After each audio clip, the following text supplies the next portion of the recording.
we're pretty much just gonna start off with like introduction stuff like that. So I think you got that half of it. Yeah, we were just wondering kind of like what your personal values and beliefs kind of are and how those would play into when you're elected. Yeah, absolutely. It's a great question. So I believe that this country was founded on certain principles, and there's been a great deal of sacrifice to maintain those principles, whether that's limited government and the role of government in people's lives and the freedom and liberty that we've been able to enjoy in America. It's set us apart from every other nation. Not only that, but historically, it set us apart from any other nation or constitutional form of government in the history of the world. So within that scope and doing my best to serve and sacrifice for my community and to honor the sacrifices that people have made, which has been great, and oftentimes with their lives to protect the things that we enjoy. I don't take that lightly. And so the principles that are upheld in the Constitution of the United States and the Constitution of Minnesota are two main things that I look at as our historical documents that tell us this is the framework that we're supposed to govern within, and we can't go outside of those legally.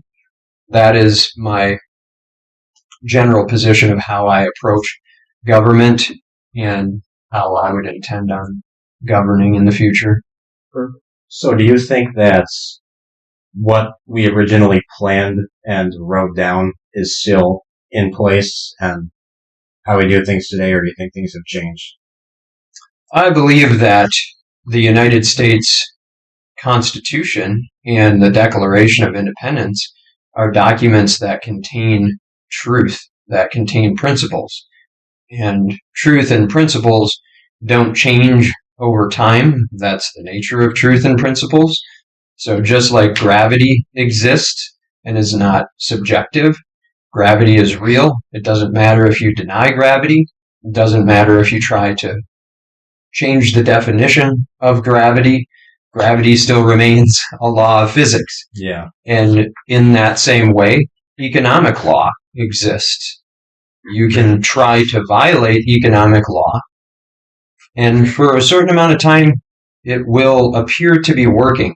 Just like if you jump out of a plane, it appears as though you're defying gravity for a certain amount of time, and it might even seem pretty great for a little while.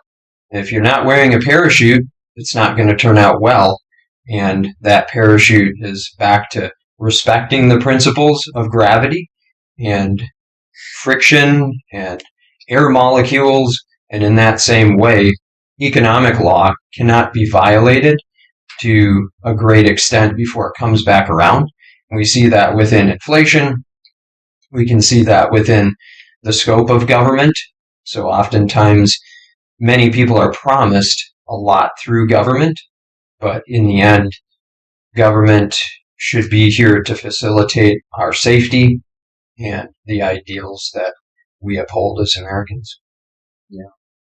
And then going kind of off that first question, what are some of your backgrounds and experiences? Have you always been in Minnesota?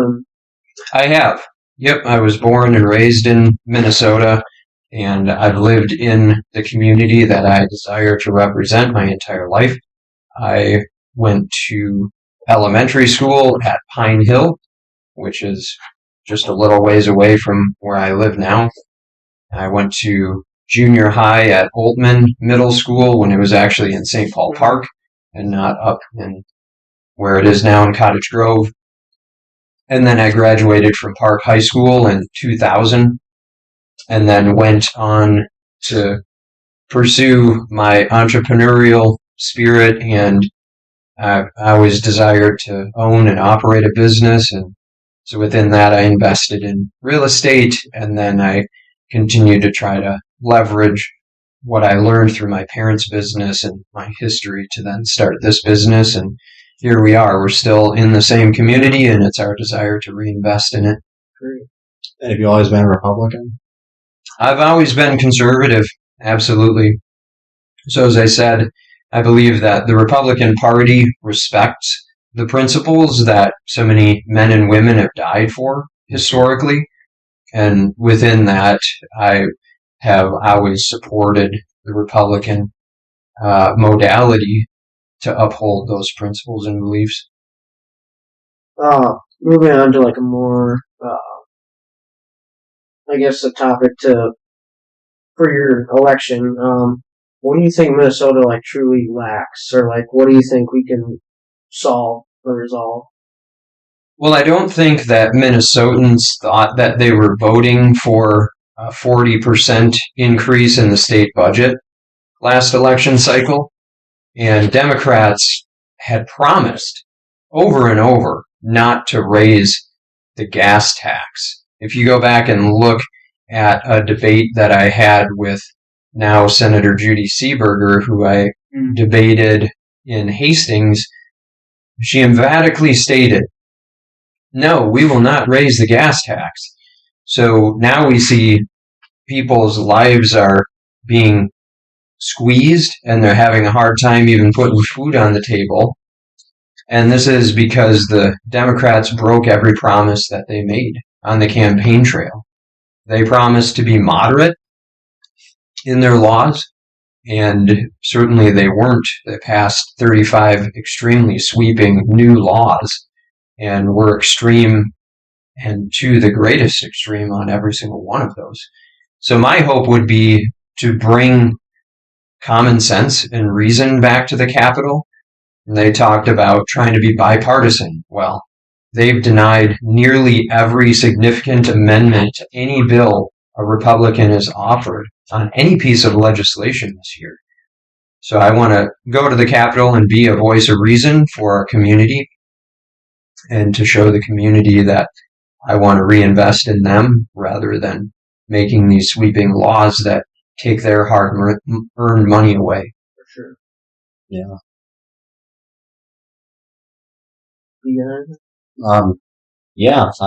Really, what is your stance on the Second Amendment, and would you advocate for rights of weapons owners in the state?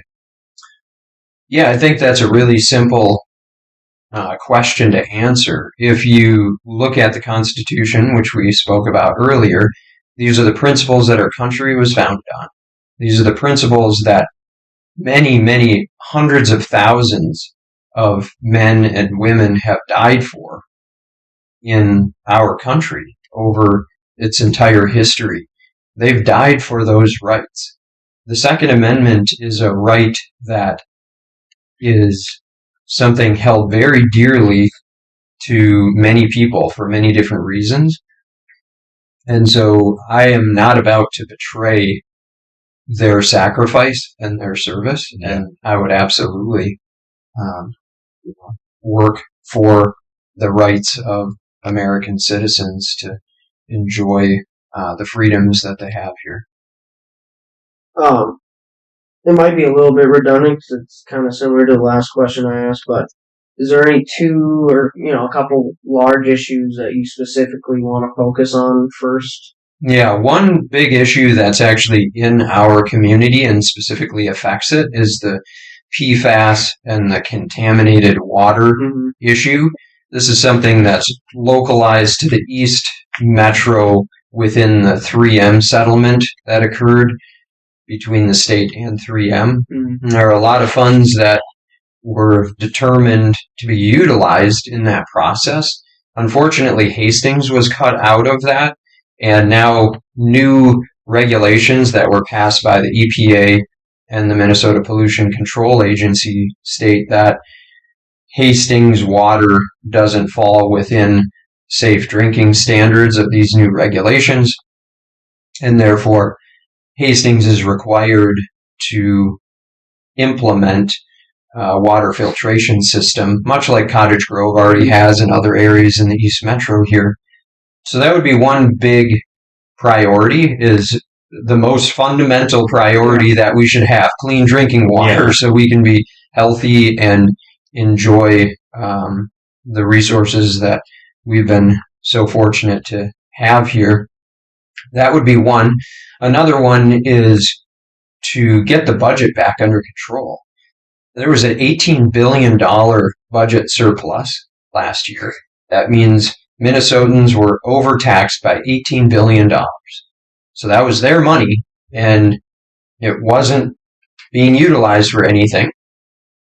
That should have been given back to the hardworking Minnesotans and taxpayers of our state. And then the Democrats proceeded to raise the budget another 10%, 10 billion rather, more than 10%. They raised another 10 billion. So that combined was a 40% increase.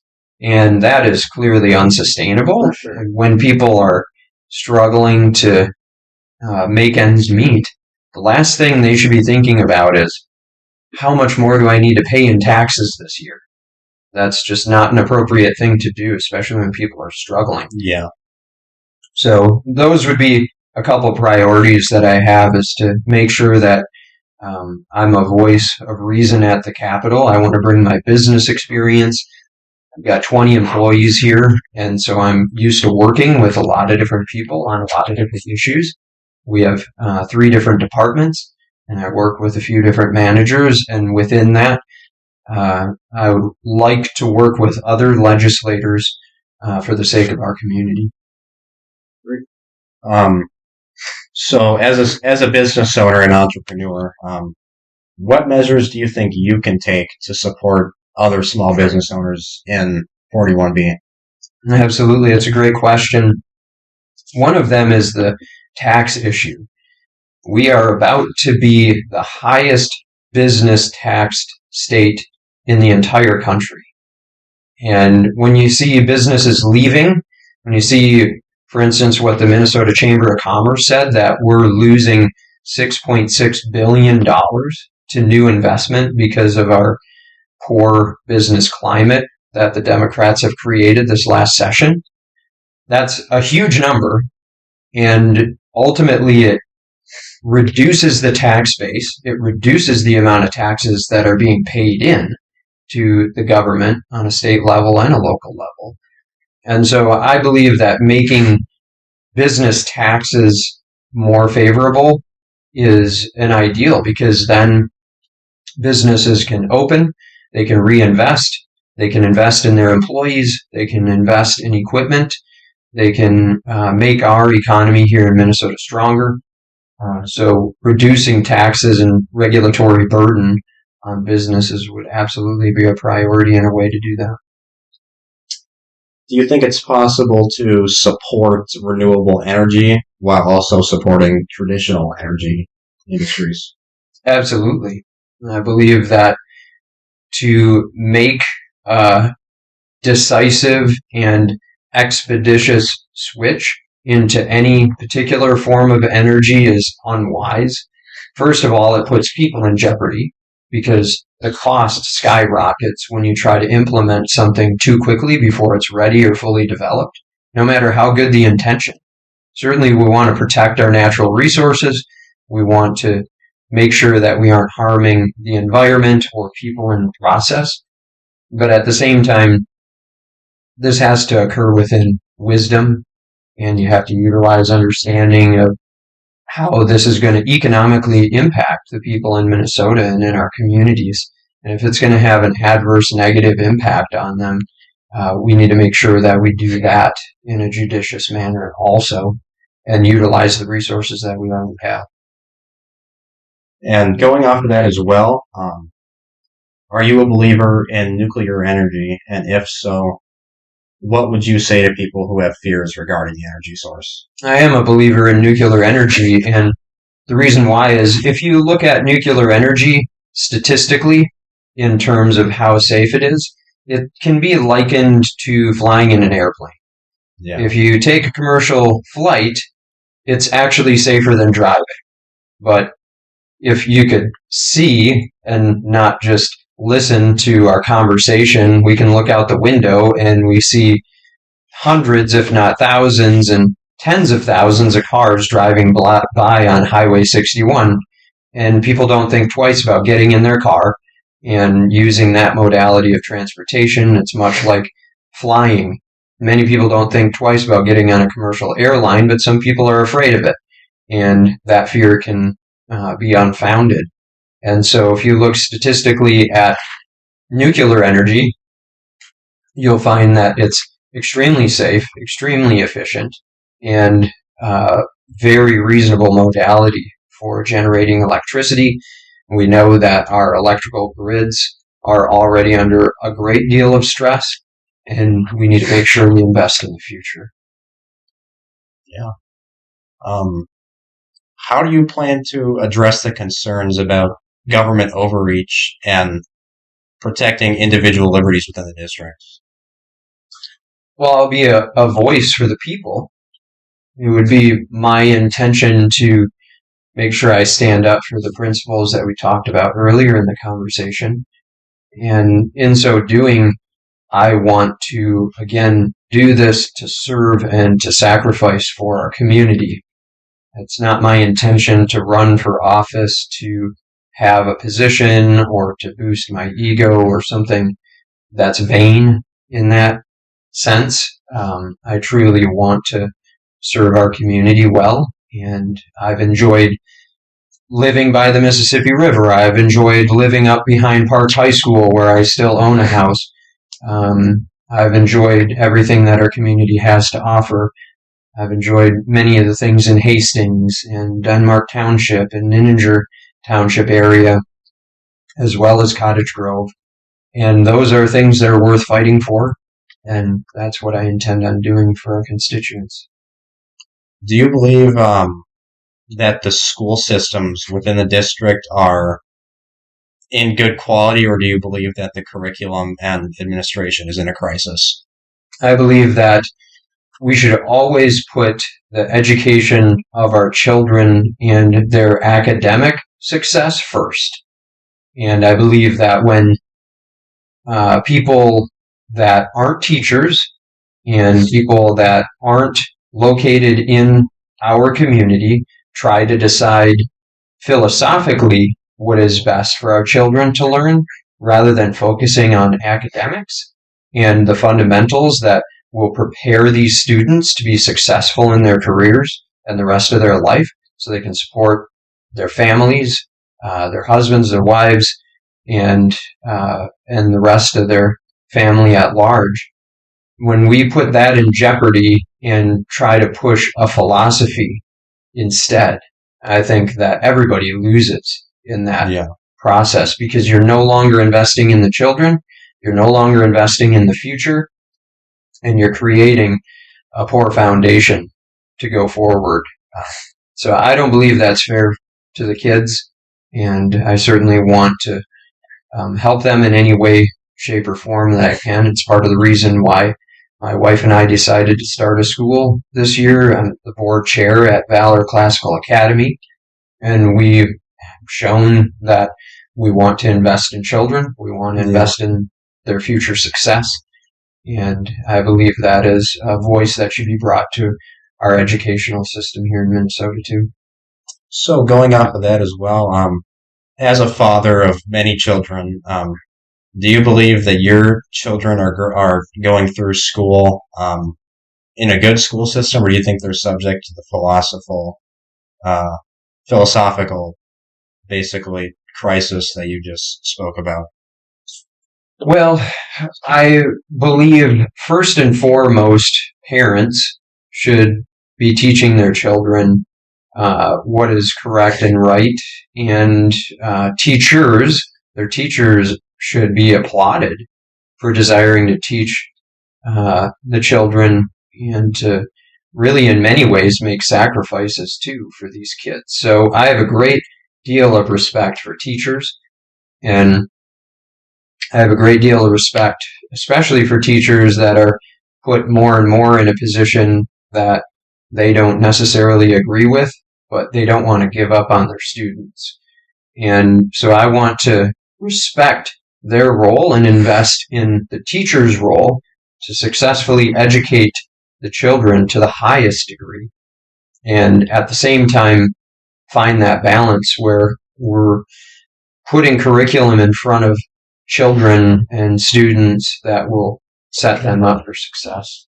Yeah. And I know there's a lot of concerns with people and the Federal Department of Education. I know in the 80s it was originally created by the Reagan administration, not really to dictate schools, but to almost collect information like testing scores, such like that. And it was a opt-in thing through the states. But now many people are looking for a reform within that department. But as it being an opt-in, the Department of Education, do you think Minnesota would be able to pull out of that department if need be and voted upon by the people? I believe that the best education is local. And so you should give that power to the local autonomous school board and to the teachers and to the parents within that school district. And I don't believe that a Department of Education that is on the East Coast and is very much detached from Minnesota education and the children here in Minnesota should be dictating what kids are learning here in Minnesota as a whole. And ultimately, the school board locally and the school district locally, the parents and the teachers should have the absolute and definitive role in deciding what's best for their kids inside of their community.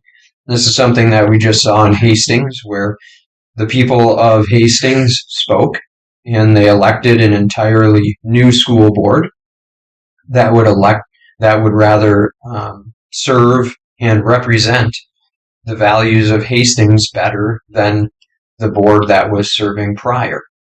And this is the right of the people within that community. That's the beauty of the system of governance that both our founders set up and the people, again, that I had mentioned earlier that have sacrificed for those principles, who've given their lives for those principles so these students could have a solid education and enjoy the things in their community.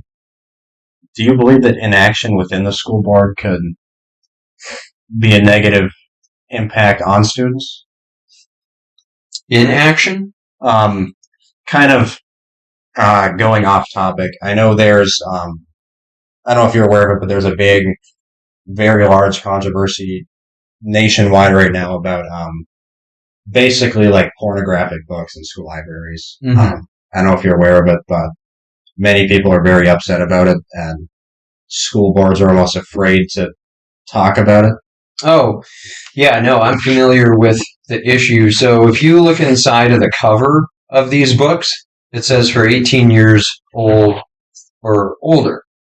And I suppose if somebody wanted to try to make a principled argument for one of these books to actually be available to students in a library and say that this is educational material that should be available, they would have to create a section that is only available to somebody that's 18 years old and older. Now, going beyond that, I don't think it's appropriate material to have in school libraries whatsoever, because what it's doing is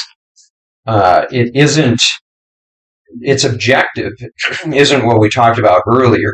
Its objective isn't to academically prepare students to be successful in their careers. The objective is to push a certain perspective or narrative that many, like I said, in the Hastings School District don't agree with at all. And they don't see it as a healthy thing for their children to be able to have access to, especially underage children. I think it's extremely irresponsible. And I don't understand I don't understand how somebody could make an argument for a child to view things of that nature. Just in their developmental phase, it's not appropriate material. Like even with the 18 years or older, like books like that are still being, actually within the last month, the people at Stillwater spoke up and got books of those natures actually removed from the middle schools. So, kids like 12, 13, 14-year-olds have that in their library to just check out, which is, like you said, it has no effect on academics whatsoever. It's just pushing a narrative or just, it's useless in the schools. Like, they don't need it.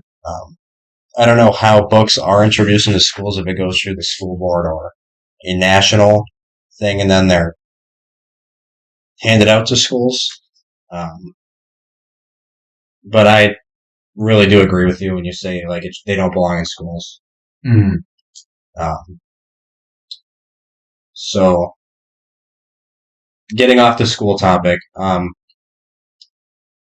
do you think that, what strategies do you think could be used to attract more investors and people into real estate into the district? Yeah, clearly property taxes are a big issue. So we share two different counties. We've got Dakota County and Washington County. And if you look at property taxes and property tax increases, you'll find that oftentimes there will be referendums that are put forward, and they may fail the first or second time, but there's a continual push to try to pass these things, and they're usually given a nice name, or we're going to invest or reinvest back in the community. But in the end, what happens is a lot of this money goes into a pool and isn't responsibly used. So in the case of property taxes, the lower property taxes can be within reason while still providing good quality of life to all the residents in that particular county or district. I think that's the ideal, because we shouldn't be taking more money again from hardworking Minnesotans. Yeah. When they're struggling, especially. So this is something that I'd want to work with the county commissioners on of each particular area of the district to make sure we're striking a good balance there. So how do you plan to advocate for lower taxes? I think that's what I just mentioned about the county commissioners. So the county commissioners have a great deal of control within each county. And then apart from that, speaking out vocally and helping to inform people within the district is critical. Oftentimes, people have no idea. Voters don't have any idea why their taxes might be increasing or who's behind that increase. So education of the constituents in the district, I think, would be critical. So do you believe that the current commissioners, because this is a split district, you said, between Dakota County, Washington County, do you think it will be a struggle to bring taxes down through those the county boards? Well, it's always easier for people to raise taxes than it is to eliminate them. And the reason why is because much can be promised through raising taxes. If we raise your taxes, we'll give you this or that or whatever. And unfortunately, that rarely looks quite as good on the other end of the tax increase. However, as I mentioned earlier too, I'm not in this for my own comfort or my own sake. This is an attempt to give back to the community and to serve the community well. And so I want to go to the mat for my constituents and make sure that I vie in the public arena for their hard-earned tax dollars.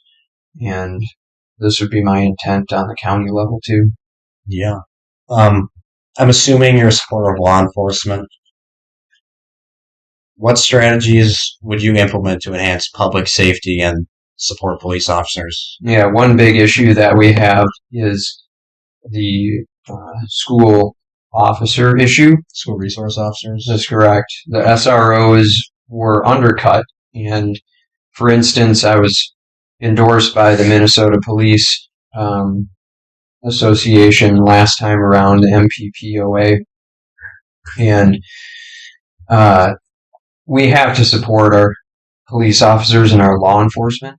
We can't deviate from the rule of law and from supporting the law. And we only see negative ramifications in the future if we continue the rhetoric on the left, and that is to either defund the police or to make it more difficult for them to enforce laws. So I believe that both vocally and legally we need to support our police officers. And do you think losing the last election to Judy Seeberger, has that made a tremendous difference in that topic? I believe so, absolutely. Now, if you split the district in half and you look at the 41B side, I actually won that side of the district. This is the side of the district that I'm running in now. However, unfortunately, seeing the Democrats control the House, the Senate, and the governor's mansion, that has given the Democrats carte blanche to enact whatever laws they see fit. And I continuously hear from law enforcement, and we continue to see from the MPPOA that the rhetoric coming from the Democrats is not bolstering support for our police officers and peace officers. So I do believe there have been negative ramifications to the rule of law because of that election, and certainly hope to reverse that. And what made you decide to run for House instead of Senate? Well, the Senate is every 4 years, the House is every 2 years, and so I ran for Senate last time, and it was, again, the closest race in Minnesota, decided by only a handful of votes, and that next election will come up in a little more than 2.5 years from now. So when Shane Hudella, who now represents 41B, approached me and encouraged me to run, he had announced his retirement and had not desired to seek another term. I thought, for the same motivation, running for Senate, it's my desire to serve the district well, and I appreciate this community, and so I wanted to do the same thing in running for the House seat. Yeah. Do you have faith in the other Republican-endorsed candidates in the area, such as Grayson McNew and Dwight Doral, to work with you with these issues? Absolutely. I think that Republicans are more united and unified than ever right now. I believe that what we saw this last session, where Democrats, again, did not accept any major amendment to any major piece of legislation. They rejected any bipartisan desire to reach across the aisle in that. I think it showed Republicans, and it showed the community at large, and it showed the state at large, that the Democrats weren't really out for the best interest of the community. They were out to pass their agenda. And it was their very extreme agenda. And I think that's galvanized Republicans to be united, and to be united to bring fairness back to the state and a real representation of the people in our community. Yeah, I totally agree. What steps do you think you could take to combat the opioid crisis in Minnesota? Well, I believe we absolutely should not make our state a sanctuary state.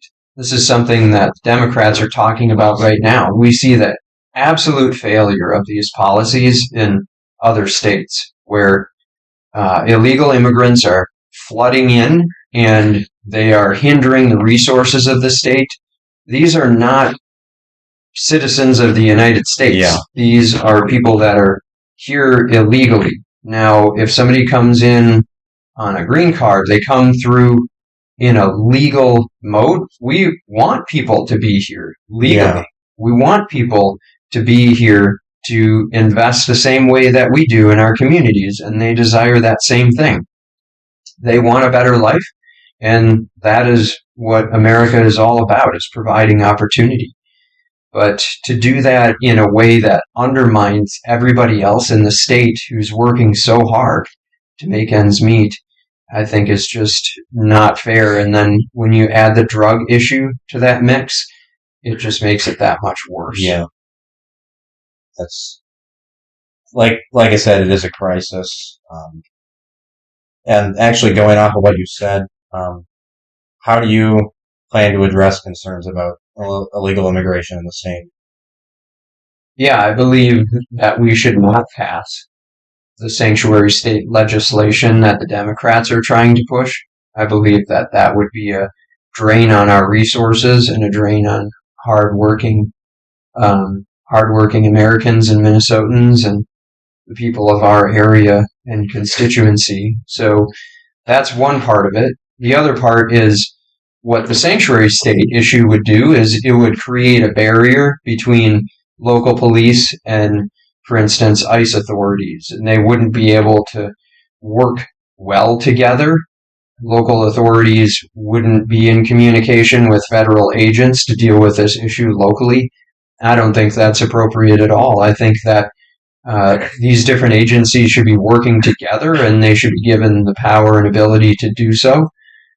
So creating better opportunity for those agencies to work together, I think, is one common sense way that we can accomplish that. Yeah. So I know the South is adopting many policies allowing like the police to arrest illegal immigrants and put them through civil courts for it. Do you think that's something that should be implemented nationwide? I do believe that illegal immigration is a federal issue. I believe that those powers are vested in federal authorities, but I also believe that local authorities, through legislation, are given the power to work with those authorities too. And I believe too, as we talked about with education, that local control is the best degree of control, because the closer government is to the people, the closer the decisions are that affect them, and the better the decisions that they can make, because they're most informed about the issues. So, no, I don't think that people who are illegally coming from other countries. Now, if they're legally coming from other countries and they're reinvesting in communities, we absolutely want those people here. But if they're illegally coming, then federal authorities and local authorities should absolutely work together to secure our communities and give our children the best opportunity to succeed. Yeah. Do you plan, if elected, to advocate for veteran support and resources after service? Absolutely. I think if somebody is willing to give up part of their life and they're willing to serve our country and in some circumstances potentially put themselves in harm's way, we would be remiss to not take care of those citizens to the highest degree. So we absolutely should reinvest in our veterans and give them every advantage that we possibly can. Sometimes veterans will sacrifice huge parts of their young life and potential beginnings of their career to go and serve their country. So we should give them the advantage of what they may have missed out on their earlier portions of their career, supply them with educational pathways and career-driven pathways and monetary means and benefits for sure. Yeah. How will you work to preserve traditional family values and protect religious freedoms in our district?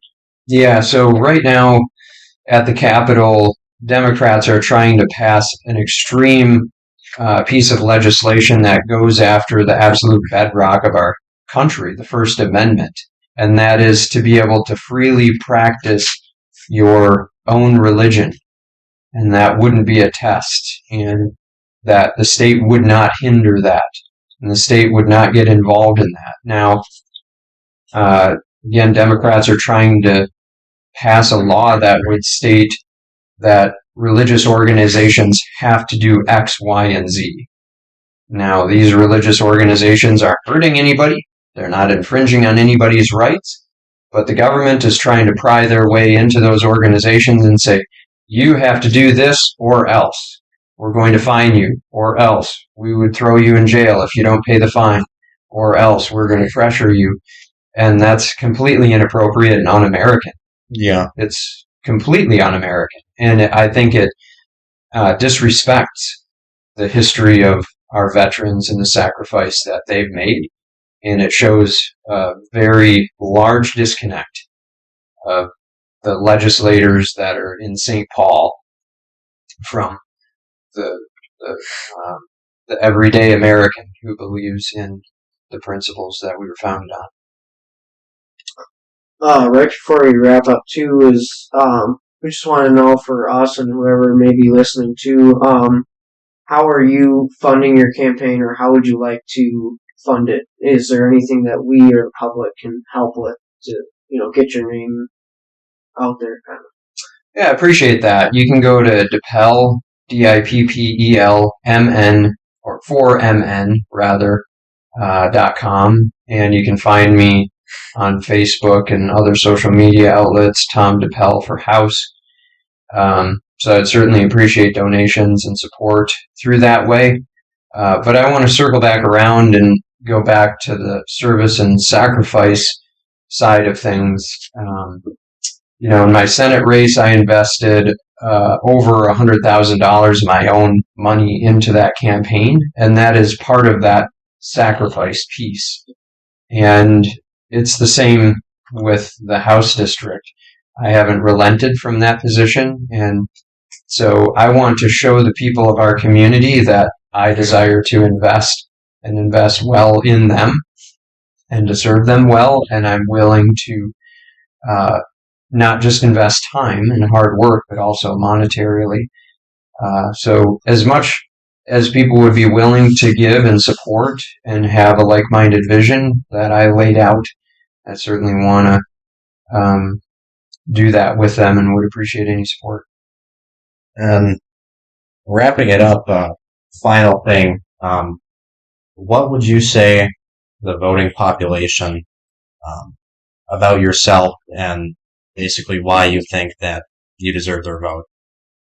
Yeah, it goes back to the service aspect. I want to make sure that their hard-earned dollars stay in their pockets, that when they go to the grocery store, they aren't thinking twice about buying the essentials. I don't want people to get in the car and think, oh boy, gas prices are so high now because the Democrats have raised taxes so much on my mode of transportation that I don't know if I should get in the car and go to wherever I wanted to go. So I want to protect their energy use as well and make that as affordable as possible. So those fundamentals, I think too, the protecting our natural resources and the areas of our community that we love and want to continue to enjoy. These are top priorities for me, and just protecting their individual rights. I hope to earn their vote when I go door to door here soon and start talking to voters. Sure. All right. Well, thanks for letting us interview you and giving us more insight on your campaign and what you believe in. Yeah. Anything else you'd like to add?